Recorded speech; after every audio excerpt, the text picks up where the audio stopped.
এর মধ্যে আবার আরেকটা চক্রান্ত কাটাছে। আপনারা সবাই জানেন আমি ঘোষণা দিয়েছিলাম বগুড়া উপনির্বাচন করবো। বগুড়া 6 আসনে আমাদের তারেক রহমান সাহেব ওই আসনটা ছেড়ে দিয়েছিল। তারপরে ওই আসনে এখন উপনির্বাচন হবে। আমাকে যেদিন ধরে 2 দিন আগে নির্বাচনের তফসিল ঘোষণা করে দেখেন, এবং আপনার আমাকে ছাড়লো কবে? নির্বাচন যখন তফসিল ঘোষণা হয়ে যাওয়ার পরে, যাচাই বাছাই হয়ে যাওয়ার পরে, যখন নির্বাচনের আর কোনো উপায় নাই যে আমি নির্বাচন করবো, তারই 2 দিন পরে ছাড়লো আমাকে। তাহলে তাদের পরিকল্পনাভাবে আমাকে এই মামলায় কিন্তু যুক্ত করা হয়েছিল।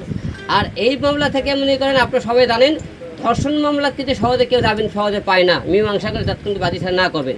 অবশ্যই এই মামলা মিথ্যে চক্রান্ত এবং আমার সম্মানহানি করার জন্য আমার সামনে দেখলে এখানে 10টা মেয়ে আছে।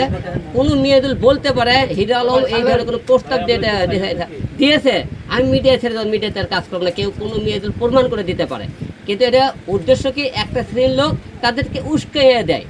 আর আমাদের কিছু আপনারা ইউটিউবাররা আছেন, তাদেরকে মনে করেন আরও দেখেন। এই যাবত আপনারা বলেন আমি হিরো আলম, আপনারা যে কটা আজকে মনে করেন হিরো দাবি করে, অনেকে নায়িকা দাবি করে, আপনারা সবাই জোর বলে একটা কথা বলবেন যারা ইউটিউবের চ্যানেলটাতে প্রত্যেকটা মেয়ে আমি আপনাকে মিডিয়ার সামনে প্রেজেন্ট করছি, এটা আমাদের নায়িকা, এটা আমার নায়িকা, এটা আমার নায়িকা, আমি পরিচয় করছি। দেওয়ার পরে এই মেয়েগুলো একদিন আমার কি আছে, কী করছে, ছবল মারছে।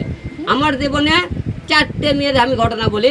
প্রথমে আমার জীবনে আমার প্রথম স্ত্রী সাথে আমার মনে করে সংসার, কিছুদিন পরে আমার পারিবারিকভাবে আমার আম্মার সাথে ক্যাসাল গন্ডগোল হয়। ক্যাসাল গন্ডগোল হয়, বাসা থেকে বেড়ে যাওয়ার পরে বলে বাসা আলাদা করলে সে আমার সাথে সংসার করবে। সে চলে যাওয়ার পরে, সে বাসা আলাদা করার পরে সে আর আমার জীবনে ফিরেছে, সে অন্য জায়গায় সে বিয়ে করে। পরে আমার 2 মেয়ে, ওই পক্ষে আমার 2টে মেয়ে, একটা ছেলে আছে। দ্বিতীয় দেখেন আমার জীবনে কে আসলো, নুসরাত নামে একটা মেয়ে আসলো, তাকে মিডিয়াতে আমি নিয়ে আসলাম। মিডিয়াতে নিয়ে আসার পরে প্রত্যেকটা মেয়ে আমার সাথে সহযোগিতা করছে এবং তারা প্রথমে গোপন রাখছে। নুসরাত যখন প্রথমে আসে বলছিল তার বিয়ে হয়নি, আমি পরে তার সাথে সম্পর্ক হওয়ার পরে তার বিয়ে হয়েছিল, তার বাচ্চাও আছে। রিয়ামনির সাথে যখন সম্পর্ক হয়, রিয়ামনি বলছিল তার কিন্তু বিয়ে হয়নি, বাচ্চা নাই। রিয়ামনির সম্পর্ক হওয়ার পর রিয়া পরে জানতে পারে রিয়ামনির বাচ্চা আছে, বিয়ে হয়েছিল। এইরকম মিথিলার সাথে কীরকম পরিচয় হলো।